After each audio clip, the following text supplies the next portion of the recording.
over the session. Welcome to you, sir. Okay.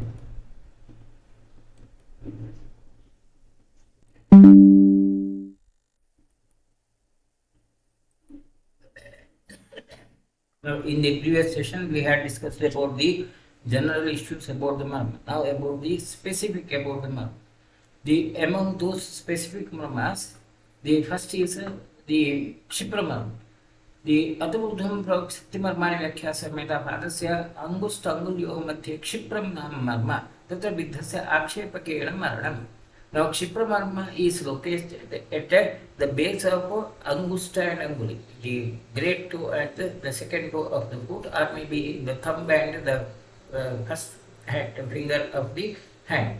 Now these areas, if there is an injury according to Sushila, there will be more of convulsions. But the patient may die due to the convulsions, but practically we do not see any such relationship. See, you will have plenty of patients who have injury over there, but injury in these areas may result in more sepsis. The reason is simple.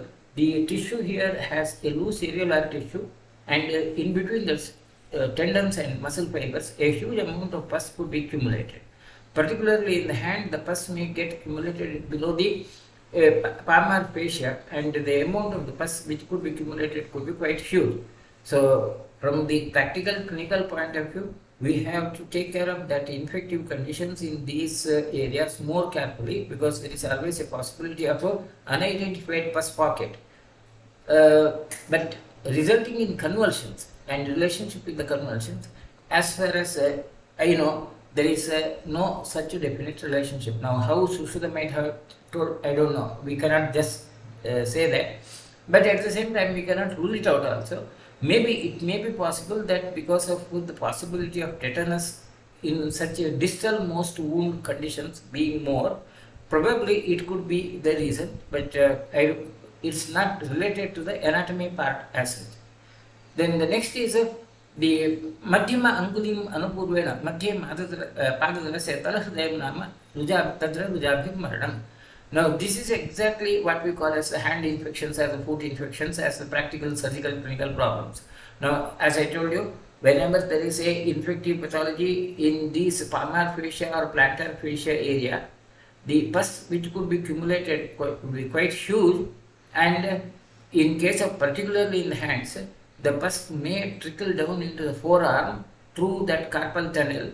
And whenever a patient presents with the hand infections in the palmar fascia around area, it's absolutely necessary that you have to rule out the possibility of an extension into the palmar fascia, a collar stud abscess, nadibranam, which is something we have discussed in the Sutrasthana. And that's the major issue, and the complications will be more. And hence, the Rujabhir Maranam, because there will be more severe pain, and the pain can be for a long period. It also can result in contractures. Chances of contractures are more. Kshiprasya uparishtar ubhayasa kurcho nama tatra padasya brahmana vepane bhavataha. Now, above the proximal to the Kshipra, at the area of the joints of ankle on the anterior side, if there is an injury, and that's called as a, or that marma is called as kurcha marma, where the word kurcha suggests about the brush-like appearance. That's exactly what we see as the extensor these tendons as such, extensor tendons over the foot area. Now that extensor tendons over the foot area, whenever there is an injury, it can result in a foot drop. Brahmana vepane bhavataha. This is absolutely true. A complete injury of these tendons can result in a partial foot drop, not complete, of course. Actually, the extensors of the foot are comparatively thinner muscles, and the amount of the extensor pressure would be lesser. Extensor, the tone would be lesser as such, but still the functions could be affected, and this is absolutely true. Over the palm, of course, whether it is on the palmar side or on the dorsal side, there is question mark. If it is on the palmar side, then again the palmar fascia may get injured, and that palmar fascia injury may also can affect the movements of the wrist to a great extent. Then Gurpasandehe Adhaha Ubhayataha Kurcha Shiraha Tatra Ruja Shokocha. Now Kurcha Shira is just above the Gulfasandhi, that's about the ankle joint area, where you will have the diastasis of these, the mortise of the ankle joint, the tibia and the fibula, they would form a cup-like structure and hold the talus, and this cup-like structure gives the stability to the joint. And if at all there is an injury to the distal tibiofibular joint, the inferior tibiofibular ligaments, the anterior and the inferior tibiofibular ligaments, if they get injured, the distal tibiofibular joint would be just broken down. That fibrous joint would be separated, and that results in a diastasis. And such a condition, the ankle joint become unstable. Whenever there is a load on the joint may just give away, and it's a quite troublesome condition practically. Practically, this is one of the very sensitive issue, where the visible deformity would be lesser, but the patient would have an unstable ankle joint, and it requires a surgical treatment. Even after surgical treatment, the outcome can be poor as such. So maybe that's exactly the point of mentioning about that. Kurjashiraha is that ankle joint assessment. Similarly, now Sushruta says about a Gulfa Sandhi and the Kurjashira. The location is almost the same. The only difference is the Gulfa Sandhi is about the joint, whereas Kurjashira is about maybe the spines. Now, from the current point of view, we may not make out the difference. The diastasis would occur when there is a injury to the ligaments, and then the joint would become separated. As you see that mortise, which I just referred to earlier, the cup-like structure formed with the tibiofibular joint and the talus which holds on, the support of the ankle joint is built over there. And the ankle joint, you will have these large number of ligaments, ligaments as well as muscles, which support this movement surrounding the area. You will have a group of muscles on the anterior side, a group of muscles on the posterior side, and this gives the leverage over this mortise. So if at all this structure is lost, that can result in the khanjata, totally unstable ankle joint, and injuries around the ankle joint can be of different varieties, different degrees. If you look at the orthopedic textbook now, if you study the orthopedics, we can have about 8 types of we classify these ankle joint injuries into about 8 types, depending upon the injuries of these individual ligaments or the other way, lateral, medial, and then so on, depending upon the location of the injury. Now, maybe all of these injuries could be included in that Gulfa Sandhi or the injury to the Gulfa Sandhi or the Kurjashira. That Kurjashira and Gulfa Sandhi, they are from the current point of view, they suggest about the same, the injury to the mortise of the ankle joint.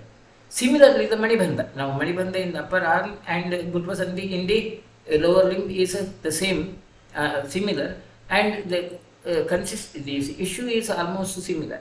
Of course, the wrist joint has more complex structures, and the ligaments also are more. The range of movements of the wrist joint is much more than that of the ankle joint, and hence the complications also are more. The injury of the wrist joint and injury of this ankle joint, these are the two major chapters in orthopedics, where you will have lots of variations and their classifications and their different sorts of the approaches. Of course, that part is not within the purview of our discussions. I just refer to that part. That is a injury which produces very complex complications. Then passing to the Jangamati Indrabasti, Tatra Shonis Kshayana Maranam. It's a Indrabasti is the area where you will have the muscles of the knee, the gastrocnemius muscle and the medial and the lateral gastrocnemius muscle. Just deeper to that, you will have the vessels, the tibial and fibular vessels.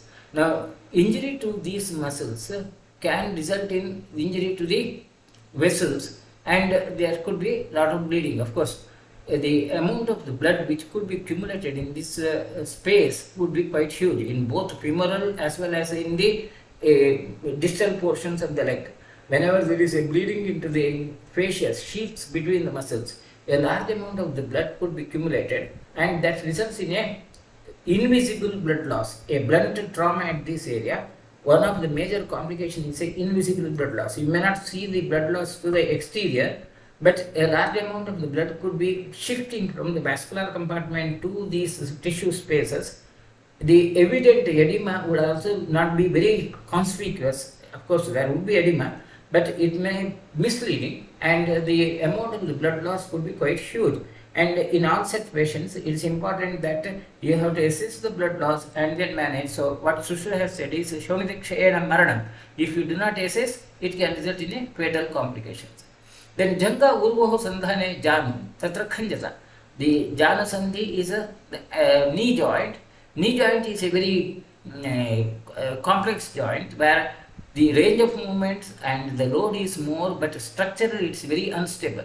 The whole stability of the joint is based upon the menisci and the condyle surface, the two flat surfaces which keep the joint stable, and the ligaments which are like the collateral ligament and the cruciate ligament in the joint within that this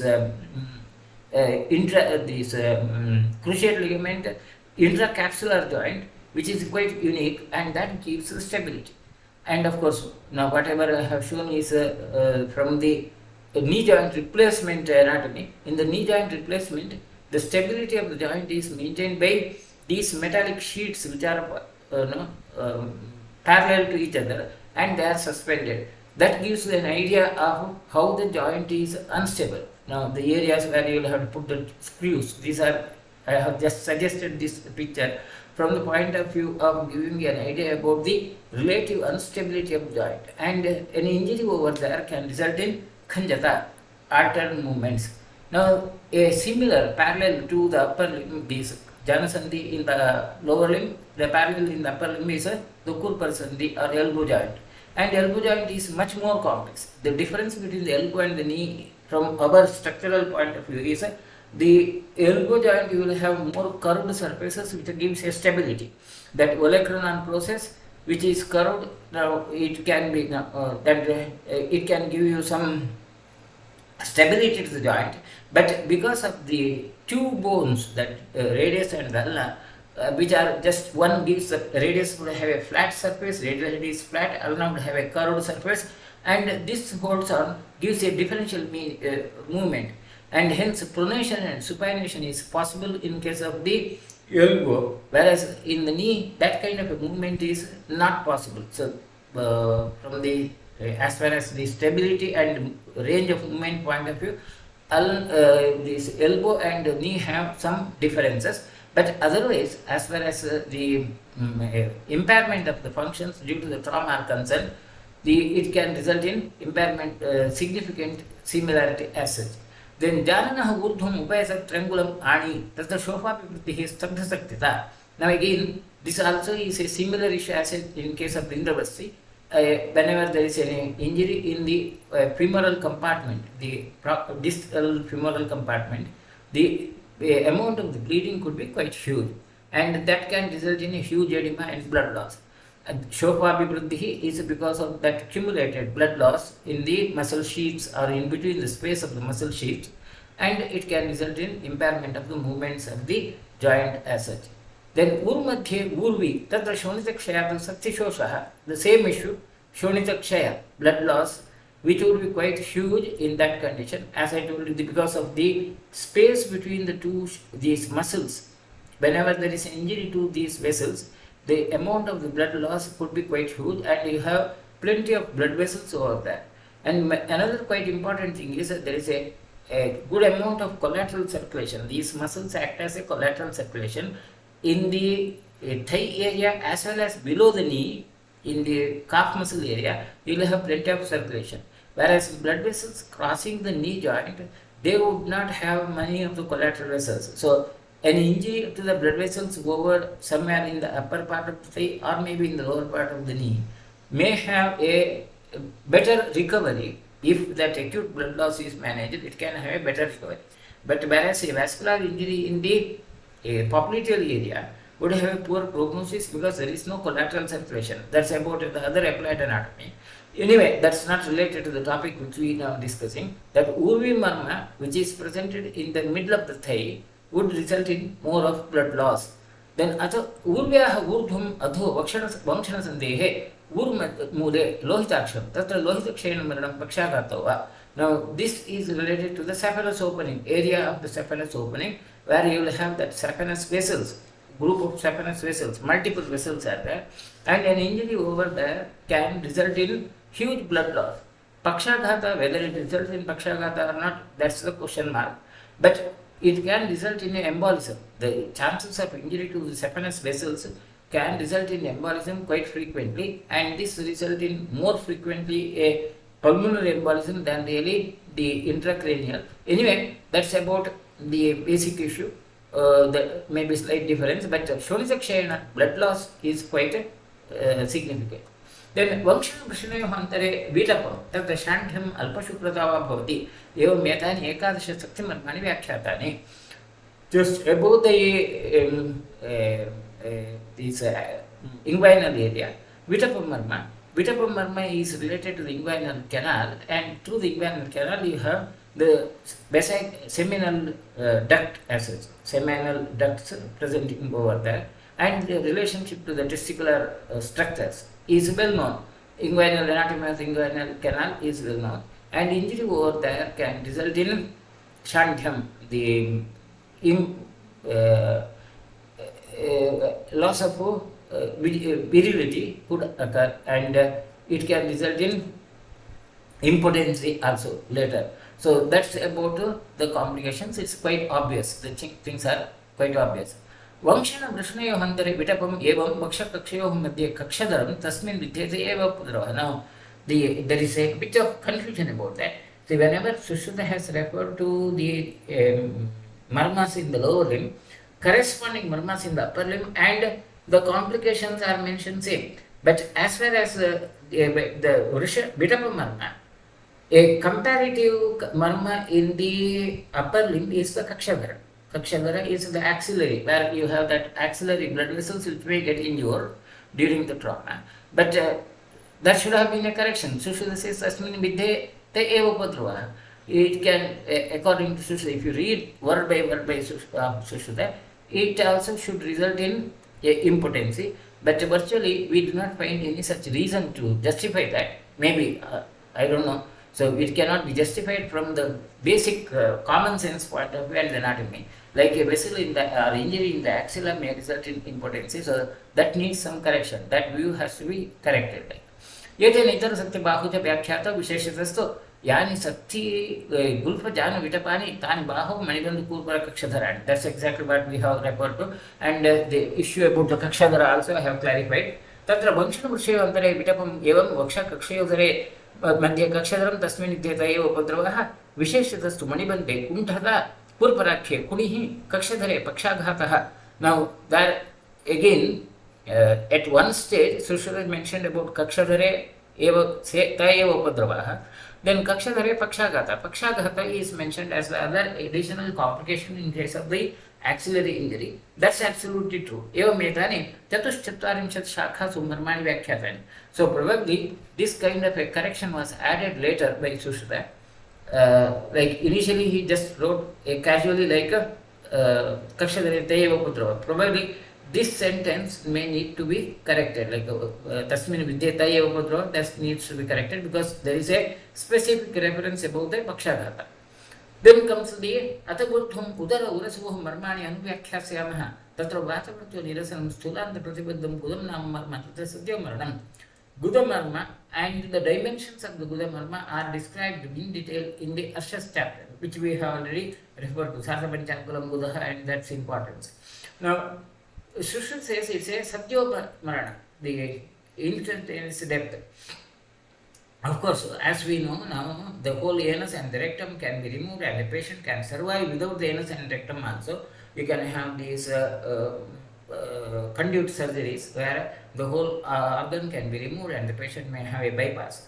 So, it's not that the life force exists over there, but the chances of a shock produced whenever there is a mild pain in the anal area, and at this, that's what we have already referred to, a shock, chances of shock developing due to the pain sensation in the perianal area is well known, and that's one of the important precautions you have to take in whenever you do the rectal examination in the clinical side. And probably due to that kind of a relation of reflex shock produced, they might have been considered as a Sadhya Marana. Otherwise, the other issue is it's one of the areas where the chances of sepsis are more.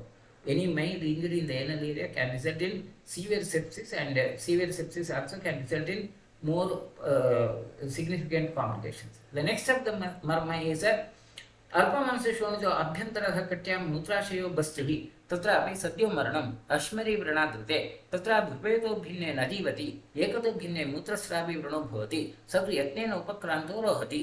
Now, Basti Marma also is considered Sadyap Pranahara Marma. Now, the point which I just referred to in the beginning of our discussion about Marma is now justified. The proof is like if there is a controlled injury like a surgical incision in any of the area, that may not have the same consequence as that of a uncontrolled trauma. And a controlled injury would always have a better outcome. Like a controlled injury in the sense, a injury done by a surgeon where he knows anatomy and the structures are divided practically, and the collateral injuries to the nearby vital structures could be minimized or avoided by the surgical surgeons as such due to the skill. That's exactly the point which is highlighted here. In a Mutrashaya, that Basti, otherwise Sadhya Pranahara, but when it is operated upon or injured for the surgery of Ashmari, then it may not be fatal. The Tasman Tatravi Ubhayato Bhinne Najivati, even in that condition, if there is more than one opening done, then it may not survive, patient may not survive. But if only once, if the surgery is done once, then the patient may have a recovery, or it can result in a Mutrasravi Prana, a injury or a condition where there could be continuous discharge of urine, the wound may not heal, a persistent sinus may occur. And this again is better justified if you consider the mode of incision of the bladder in Sushruta. Sushruta always prefer, or Sushruta has described about a perineal incision in the bladder than the suprapubic incision. Now we prefer suprapubic incision better because we now know that the peritoneum can be elevated by distending the bladder fully, and you can make an entry into the bladder without getting into the peritoneum. Sushruta had preferred to be safe, to avoid injury to the peritoneum. He preferred a perineal injury, and that perineal incisions would always have a high chance of having a non-healing lesion, and the sinus formation chances are more. That's about that possible complications can occur. Of course, more of that we can discuss when you go into the Chikitsa of the Ashmati. Then Pakva Amashayoh Madhya Sira Prabhava Nabhi Tatrapi Sadhyo Maranam. And the Nabhi, again, Nabhi in colloquial terms it means umbilicus. But when it's about the umbilicus, it's not only the umbilicus. We have to consider the other way, the whole central abdomen. The central abdomen is a major area where you will have a vascular confluence. The vessels, the mesenteric vessels, the intestines, all of them are complex structures are there, and hence it is one of the sensitive area. In the boxing practice, it's called as the solar plexus. Even in the case of our yoga, asana, chakras and so on, the abdominal area, the solar plexus, is named as solar plexus. It's considered to be like something like a sun which gives the energy to the whole of the body, and it's a very sensitive area. Even in the current boxing practices, boxing game as such, hitting into that solar plexus is completely prohibited, and there will be a negative point if you hit over that area, and it can result in very sudden development of the shock and concealed injury into the abdominal structures, and complications will be quite more. And hence, whatever Sushruta has considered Nabhi as Sadhya Maranam is absolutely true. Then Staneva Madhyam Adhisthaya Udasi Amashaya Dwaram Satta Rajas Tamas Adhishtanam Hridayam Tatrapi Sadhya Eva Maranam. Hridaya, the heart, also is a Sadhya Pranahara Marma. Of course, quite obvious about the heart as but the only point now is you can have a heart transplantation. The heart can be replaced, and still the person can survive. So if it has to be taken as per the exact word meaning of Sadhya Pranahara, then you have the question. Of course, on the same justification which we have discussed earlier have to be considered. But as far as the vitality of the body is concerned, the cardiovascular system and heart functions are the most conspicuous and most dependable versions to confirm whether the person is alive or not. To confirm the death, the one of the important criteria is the functions of the heart have stopped. Of course, the next criteria is about the brain. Now, anyway, but heart and the heart functions are the first of the criteria to confirm a death in the bar asset. स्तने होदस्तात् द्वङ्गुलम् उभयस्तनमूले तत्र कफपूर्णकोष्ठते काशश्वासाभ्यां दीयते. A stanamula is a point just below the mammary line. Now, the only importance from the current point of view is that at that submammary line, the pleural space is very superficial. You can penetrate into the pleural space easily at the submammary line, whereas in the elsewhere, the amount of the muscles covering the pleural surface are more. So whenever there is a need for aspiration, pleural aspiration, tapping, either you prefer at the submammary line or at the anterior axillary line. These are the two zones where you have a better access to the pleura without penetrating the muscles, and the chances of a trauma, uncontrolled trauma, can result in the pleural effusion also quite frequently. And because of that, Sushila has mentioned kapha purna kostataya, because the whole cavity will be filled with kapha. Kapha in the sense it's a pleural effusion, bleeding. Either it's a hemothorax or maybe if it becomes infected, it may be pyothorax. Similarly, स्तनचर्चकयोः ऊर्ध्वं जङ्गुलम् उभयतः स्तनलोहितं तत्र लोहितपूर्णकोष्ठते काशश्वासाभ्यां म्रियते. Above the mammary line in the superior area, at the higher segment, there again it's quite superficial. The same issue as I discussed earlier in the substernal area. Of course, we do not prefer that point for aspiration because that's the gravitational superior area. We always prefer the aspiration in the gravitational inferior area. But the complications are same, the applied anatomical facts are the same, like because it is superficial, chances of a pleural effusion are more. Now, Sushruta has mentioned that in the stanalohitam, in the supracardiac area, near the clavicle, subclavicular zone, the chances of hemothorax are more, whereas in the submammary plane, the pyothorax, kapha purna kosta, has been mentioned. Why that kind of difference, we don't know. I cannot justify that. Hemothorax would be there, and maybe the chances of infection may be more when it is in the lower side, but that's not really proved as such. Then amsaputeyoः अधस्तात् पार्श्व उपरिभागयोः अपलापो नाम वर्णः तत्र रक्तेन भूयभावं गतेन वर्णम्. Now, a similar point on the posterior surface of the thoracic cage is just below the subscapular plane, just below the scapula. At that point, there again you have a similar situation where the access to the pleural space is a little easier. See, the pleural space, thoracic cage would have a thick muscular plane covering around the area, but at the anterior side and then at the posterior side on the paraspinal region, the muscle layer is lesser. And whenever there is a need to access to the pleura, we prefer these planes depending upon the condition. Now, Sushruta has referred to that posterior surface of the back, that's over the back. You have that access to the pleura where the thick muscle layer is relatively thinner, and that's considered as apalapam. Now, at that situation, raktena puyabhavam gatena maranam, there is a possibility of pyemia. The whole body, the blood in the body can become pus-like. So, pyemia is a complication of a severe sepsis, and it can occur due to a sepsis anywhere in the body.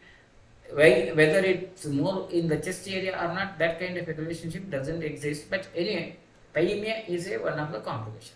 Then ubhayatra guraso nadyav vatavahe apastambho nama tatra vatapurna kostate kashaswashabhyam cha maranam evam etani udara gurasoho dvadasha marmani vyakhyatani. On the both the sides of the chest as such, in the supraclavicular area, there are vatavaha nadi, and that marma is called apastambha. Apastambha is correct related to the tracheal region, just around the trachea, subtracheal area, above the clavicle. And these are the areas where you will have very complex vascular structures as well as the trachea. Now, whenever there is an injury over this area, and even with the vessels also, the particularly the jugular veins, if there is an injury, if there is an injury to the jugular vein or carotid vessels, there one of the major complication would be about the blood loss. Of course, that part is mentioned in the next, the other marmas. But one of the complications could be air may be sucked in. Surgical emphysema is more common in such conditions, particularly the injuries which involve the thorax and the pleura, but trachea. The air can leak into the subcutaneous fascia, and then there will be surgical emphysema. Accumulation of the gas in the plane of fascias would be resulting. That's exactly Vatapurna Kostadaya. Vatapurna Kostadaya is the surgical emphysema occurring in the area, and of course, Kasashwasabhyanta Maranam, respiratory complications can occur. Then अतोर्धं पृष्ठमर्माणि व्याख्यास्यामः तत्र पृष्ठवंशम् उभयतः प्रतिश्रोणिकाण्डम् अस्थिनि कटिकतरुणे तत्र श्रोणितक्षयार्धं पाण्डुः विवरणो हीनरूपश्च म्रियते. In the पृष्ठवंश, over the back, posterior surface of the body, there the Katika Marma, it's just above the Prashavamsha, just on the sides of the Prashavamsha, the sides of the spines, paraspinal area, Katika Taruna, where you have the thick paraspinal muscles, the muscles there, and the nerves also are located. Because of thick muscles, there is always a possibility of a hemorrhage. Moreover, in the lumbar area, you have the renal fascia, the renal capsule, and that renal capsule, injury to the renal capsule can again produce quite serious complications of the hematoma, and hence it can be fatal. Now that's exactly what's mentioned as the Prishtamarma. Now we say Astimarma, the bone injuries of the vertebral bodies may be, but whether it is related to the bone or whether the injury to the muscles, it's not to be differentiated. The whole back injury in the back can produce more serious complications. Then पार्श्वयोः जघन बहिर्भागे पृष्ठवंशं बहिर्कुकुन्दरे तत्र स्पर्शाज्ञानम् अधक्काये चेष्टोपघातः. On the two sides of the vertebral body, पृष्ठवंश, you have the kukundara marma. That's exactly where you will have the neural plexus. The nerve roots which come out from the spinal canal, they would have the plexus, and in the lumbar area you have the lumbar plexus and the dorsal sacral plexus, and injury to these plexus can result in a impairment of the nerves, and that's spashajnanam adha chestopagataha, or it can even result in paraplegia. Now that's the injury to the kukundara marma.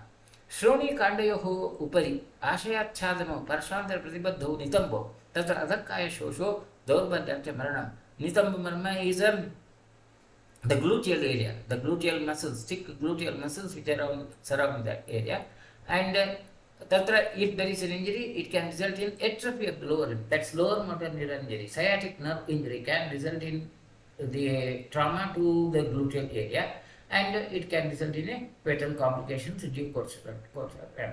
Then other parshvantara pratibadhau jagana parshva madhyayoho tiryag urdhvam cha jaganatha parshva sandhi tatra lohita purna kostadaya mriyate.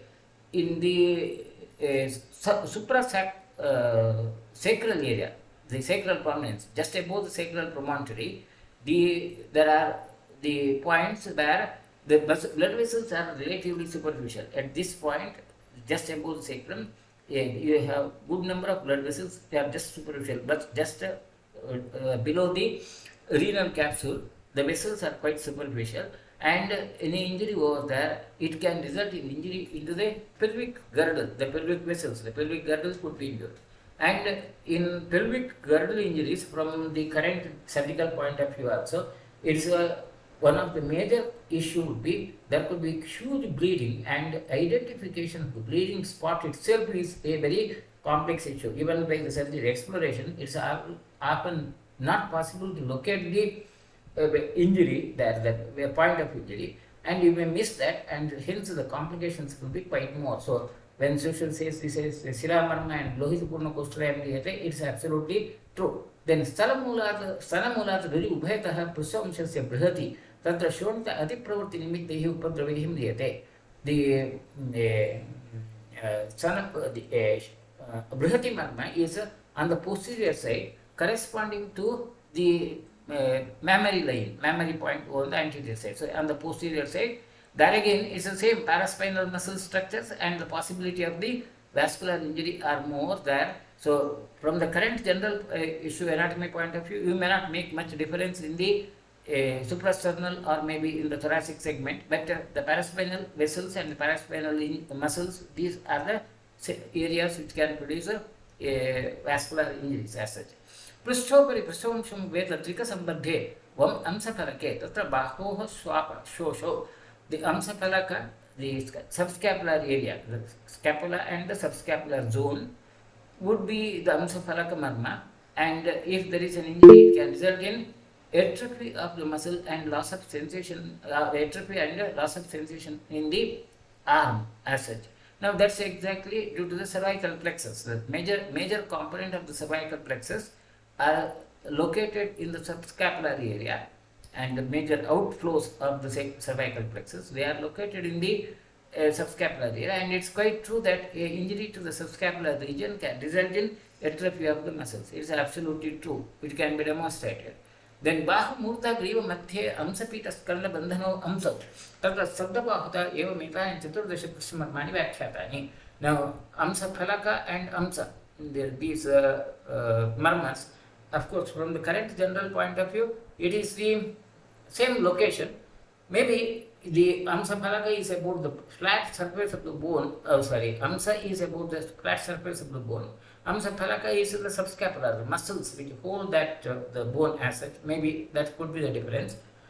Now, the complications are Stabdabahuta, there could be loss of sensations in the area. Neurological injuries to the cervical plexus are the same to be considered.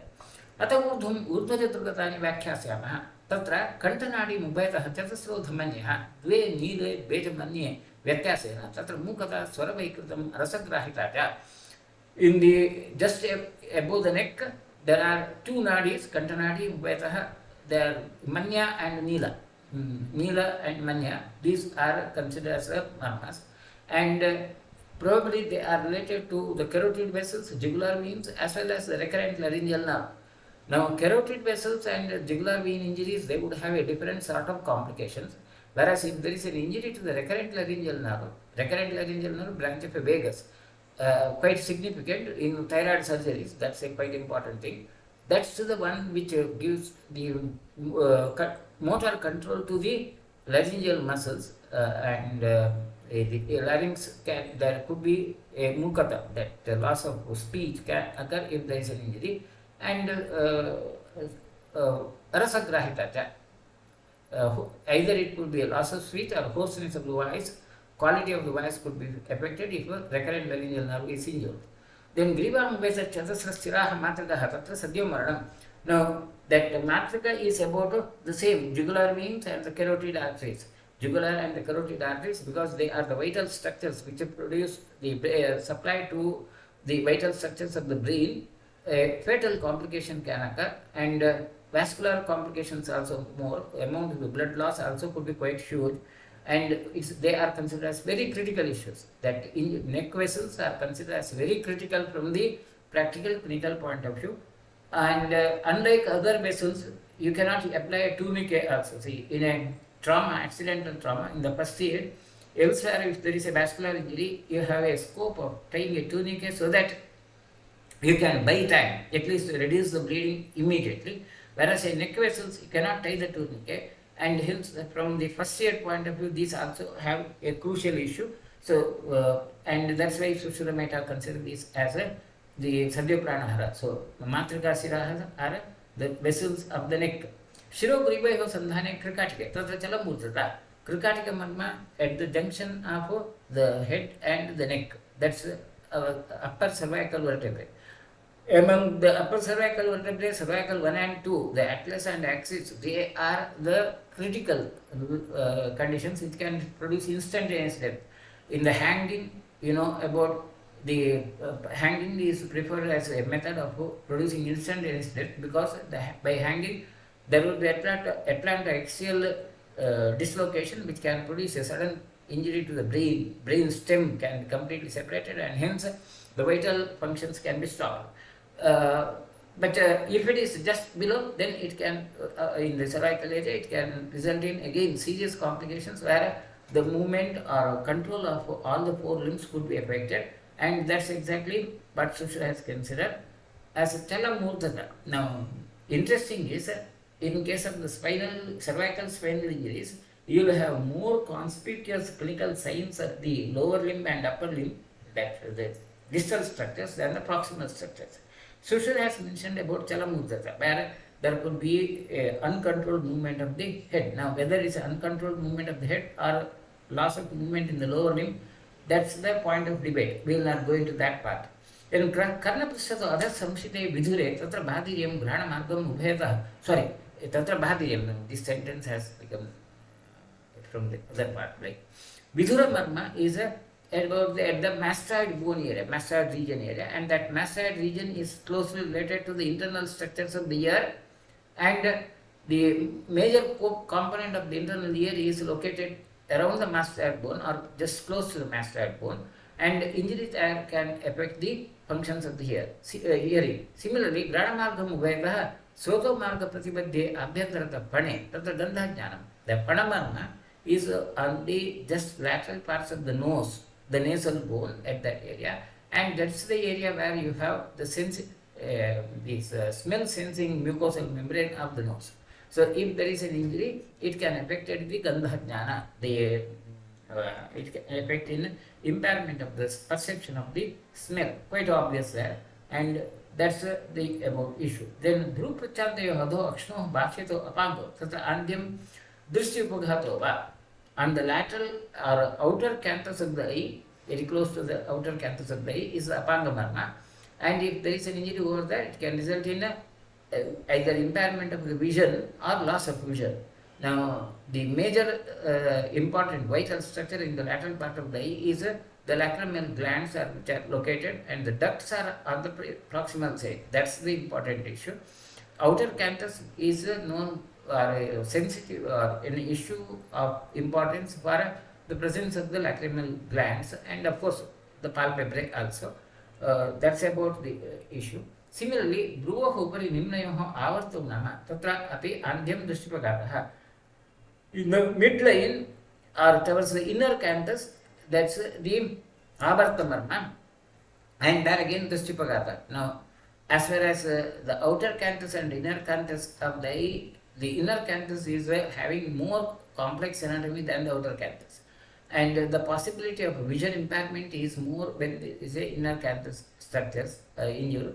And most important as the duct system, the lacrimal duct system is located in the inner canthus area, whereas the lacrimal glands are located in the outer canthus area, and hence Apanga and the Avartamarma, both of them can affect the vision as such. Then Bhruvoh Antayoh Upari Karna Laratayoh Madhye Shankho Tatra Sadhyamarnam. Shankhamarma is the temporal area, and it's well known the temporal area is a very sensitive area because the internal structures, the brain, and particularly the hemispheres of the brain, they are located in that area, and whenever there is an injury in the temporal lobe, it can produce a counter complications. Counter complications in the sense, if you hit on the one side of the skull, it can result in injury to the brain on the other side, because the falx cerebri, which holds the brain, can allow the movement of the brain in a side-to-side movement, and hence there could be direct trauma to the brain at that area where there is a hit, and opposite side also. On the opposite side also, the brain may get injured, and that's why the injury to the temporal area are considered to be critical. Similarly, Shankayo Upari Keshante Ukshepo, that's a Seshalya Jivet, Pakat Patrisha Na Udhita Shalya. Now, this is a very unique thing. Sushruta says that if there is an injury to the area above the eyebrows at that zone, very close to the hairline there, at that area, if there is an injury, that object, foreign body, should not be removed. If it is removed, it can result in a sudden death. If it is left over, patient may survive, or if that foreign body gets expelled out by the inflammatory process, then the patient may survive. Of course, this kind of an issue is not seen or cannot be just substantiated based upon the surgical principles from the current point of view. But as far as the anatomy is concerned, speciality of the anatomy is concerned, there you have a plane where the muscles would become deficient. See, the insertion of the muscles of the skull, all that, the this frontalis, occipital frontalis muscle insertion and the muscles of the face. There will be a line, like junction, right? And the thick muscles are located on the inferior side, and over the superior side you have the occipital frontalis muscles, and you have a potential space where there is a lesser thickness of the muscle. And whenever there is a injury in this area, the blood would be accumulated just below this muscle plane, and whole of the skull may have a blood clot. So that's the point. That's the important point from the current point of view. But as far as the shalya being removed or persisting, you cannot have the same. Now similarly, similar issue is a dhruva madhyasthapani in between the eyebrows at the superior area. There also is a similar structure, like where you have a relatively a space between the skull bone and the flat muscles, and the blood could be accumulated, and the blood can reach out to the superior surface of the palpebrae, and that's why the black eye complications can occur.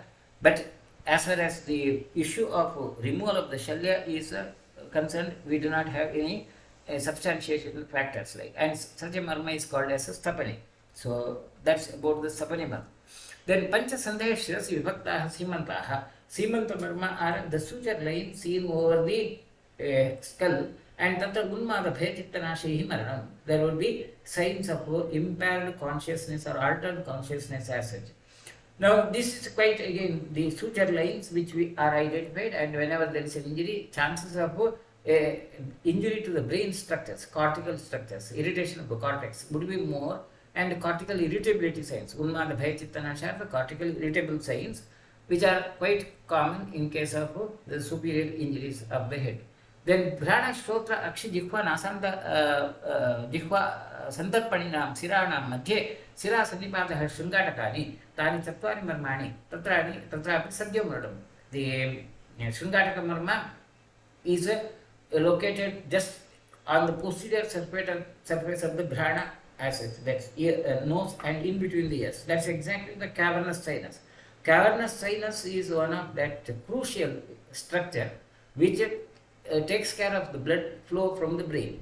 And a complication like a cavernous sinus thrombosis, where there is a sepsis or maybe a clot formation in the cavernous sinus, is always a critical condition, and it produces essential death. It's almost 100% death if there is a cavernous sinus thrombosis. And it's one of the surgically sensitive area also, which has to be very carefully handled. So that's about the cavernous sinus and the issue.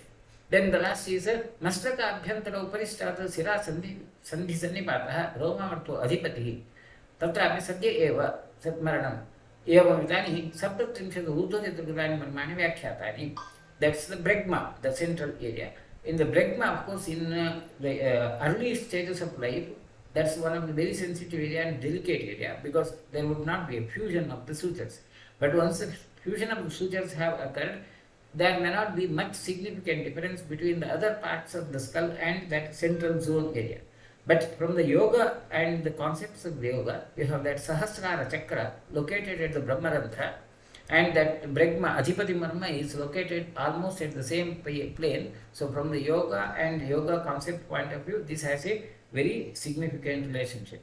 With this, that individual marmas are completed. The next part is a Bhavanti Chatra Shlokaha Urveshramsi Vitape Sakaksha Parshve Ekaikam Angulamitam Sanapurum Gulam Vidyangulat Dvayamitam Manibandhulpam Triniyama Jan Saparam Sahakurparabhyam Hridbasyakurcha Gudanabhivudanti Murti Chatwari Panchaja Gale Dashayani Chadbe Tani Swapani Talakuncha Sarmitani Sheshani Abehi Parivistarato Angulartham.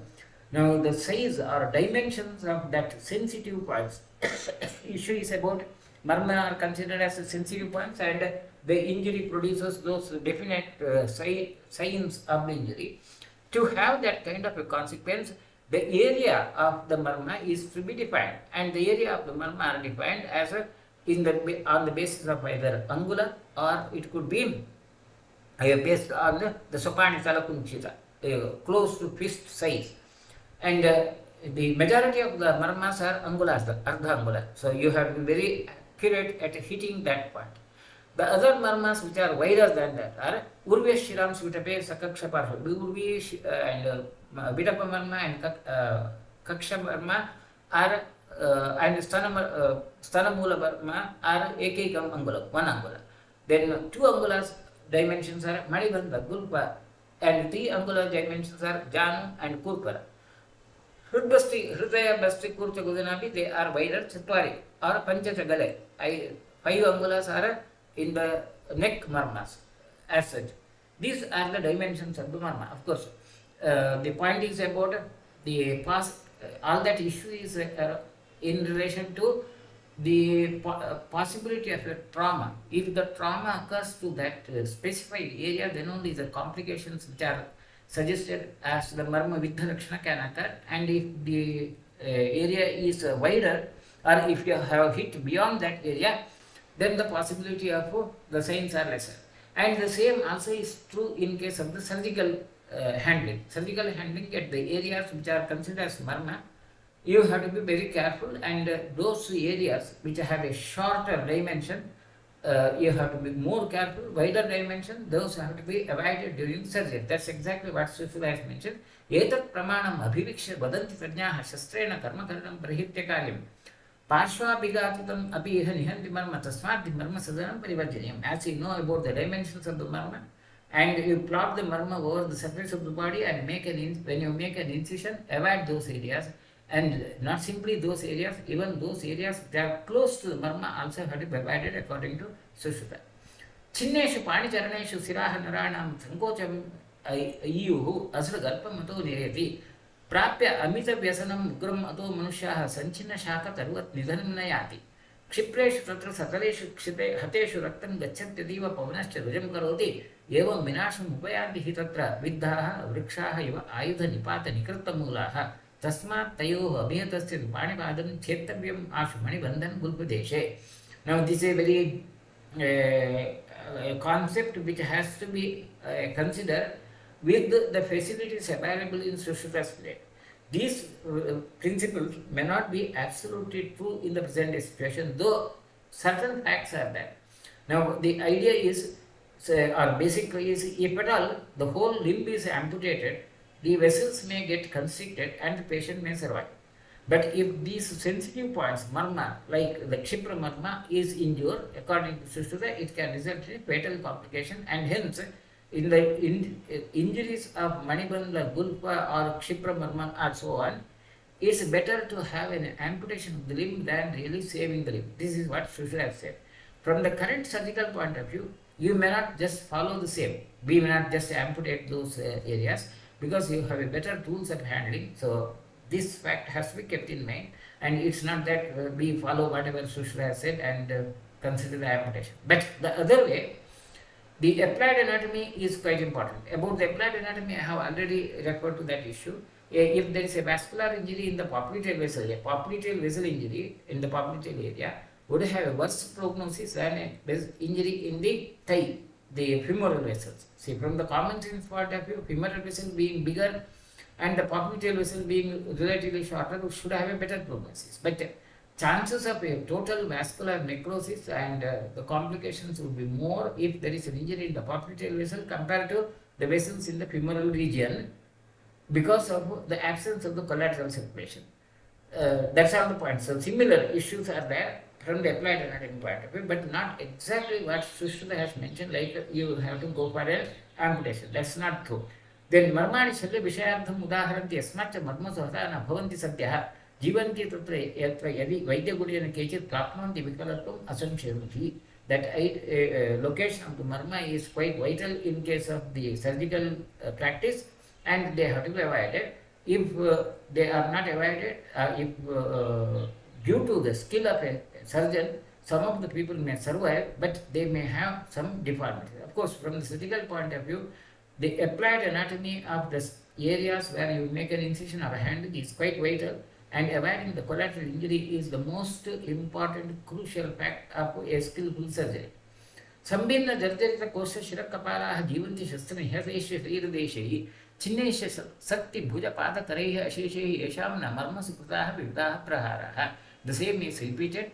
A person who has a very gross injury elsewhere in the body may survive, but if an injury has occurred in the marma, such a person may not survive. And that's what Charaka has said. The Somamartha Tejamsi Raja Satrutamamsya Marmasu Prasha Pumsam Bhutatna Chavadishade Marmasu abhyataha tasmat na jivanti sharirina. The vital forces of the body are located in marma, and hence the injury there can result in fatal complications. The signs of marma vidha, that complications which can occur due to the marma injury, are exactly the signs of what we call as a shock. Sushruta has summarized them as a Indriyartheshu asampraptihi, inability to perceive the sensation, manobuddhi viparyaha, altered sensation, Vijashta vividha tivraha, severe pain occurring, bhavanti ashu harate. These are the signs of sadhyo or sadhya pranahara marma, signs of shock in case of sadhya pranahara marma. Hate kalantar gnetu, dhruvam dhatukshayo nrudam, kalantar pranahara marma can result in dhatukshaya, atrophy of the structures. Tatra dhatukshaya jantu vedana vishtanashyati. Due to that atrophy or loss of proliferation capacity of the tissue, and the other being the patient may die. Vaikalyajanane, kevalam tu vaidyanam shariram kriyayaktam vikaratvam apnayat. There can be a permanent deformity, morbidity would be more in case of Vaikalyakarma. Vishalagnetu vijnayam purvoktam yacha karanam. That the description of the Vishalagnamarma already told about due to the presence of vata. Rujakarani marmani kshatani vividha vidaha kurvanti ante vaikalyam vaidyavishago yati. Rujakarma may produce persistent pain and they can produce vaikalya or deformity if they are not treated properly. Chedya bedabhigatebhyo dahanat dharanatapi upaghatam janiyat marmanam tulya lakshanam. Whether the incision or whether a blunt trauma or a penetrating trauma or burn at the injury, any sort of the trauma in the marma can produce the same complications. Now, in Vagbhata has this marma bhagatas tuna kashidasi yo alpatye va vinratye va prayana marmus abhisatitastu vaikalyam vichanti atava amriyante. This is what Sushil said. Like if there is a injury, sorry, this also is a statement of Sushila, not Vagbhata. If there is an injury to the marma, there is no such situation where there will be no complications. There will be always some complications if there is an injury to the marma. And hence they have to be protected. Manmani adhishtaye vikaraha murchanti kaye vividhanarana prayanate krithasama bhavanti narasya etnihi api sadhyamanaha. It's not only about the trauma, even the diseases which can have their location in the marmasthana, they would have a poor prognosis as such. Now, from the as far as the sensitive surface of the body, there are a lot of such maybe what we call as alternative sciences concepts there about marma and that sensitive areas, and quite important as mainly at the warfare technologies, Kyusho, where you have the anatomical vulnerable points, which are almost similar to that of what's mentioned in Ayurveda. The points of that injury, if you look at these details, it's almost same as that of what we see in the Ayurveda or in the judo vital points. That again, it's almost similar. There could be a minor variation, nomenclature may be different, but the points are almost the same as such. If you go into detail, a comparison of that can give you the same idea. Or there is a pressure points or vital points in the anatomy, which also are now considered from the contemporary surgical point of view, and particularly in the acupuncture, this is now very much practiced. There also is similarity. So if at all you need to have a research activity, it may be like comparing these the sensitive points in that different disciplines could be one of the areas of the research, and maybe coming to a conclusion about that. With this, we conclude the Marma Nirdesha Shariram Nama Shastodhyaha. If there are any questions, we will try to answer and then conclude. Yeah, there is some question. In case of knee joint replacement, will they remove the joint capsule? And yeah, of course, replacement techniques are of different varieties. You may have a complete replacement or it can be a partial replacement. A simple metal plate could be placed over the area, or the whole joint can be replaced. Now, that's you have different techniques as such. The most common are where the joint capsule is left over, it's not removed, and only a plate is kept. The image which I have shown is then the Jarumarma is about that plate which is kept. But now the total knee replacement also is now possible, and in some situations it's also done. So technique will be depending upon the status of the patient and maybe other ways of indications. Right. Sir, good morning, sir. Sir, one question is there, sir. Why the Basti is included in Snayu Marma? rather than it should be included in mouse of Marmashareera as it is muscular organ. Now see, snayu is see, bladder is muscular, snayu is about the muscles, quite obvious. So I think that's not a point of controversy, not much of a So controversy. actually snayu we can take for tendons or Not ligament, not necessary. about I think muscle. I have clarified that part like in the previous sessions. To have that kind of an idea like a snayu being tendon or the peshi being the muscles, so on. These are all the different nomenclatures which are not exactly the same as we see now. The anatomical perception in the current anatomy and naming and in Sushruta period is something different. Snayu, according to Sushruta, is a wider muscular structure. Or, which and Khandara is the tendons, maybe where you have a circular structure. Now, when we say muscle and tendon now, it's depending upon the microscopic structure. When you have more elastic component, you call it as a muscle, and when the same has a less elastic component, that's the tendon. So that nomenclature is different, and if you just go on making that equation into snayu as a tendon, that's not correct. So we need to consider it from Sushruta's perception point, right? Okay, sir. Thank you, sir.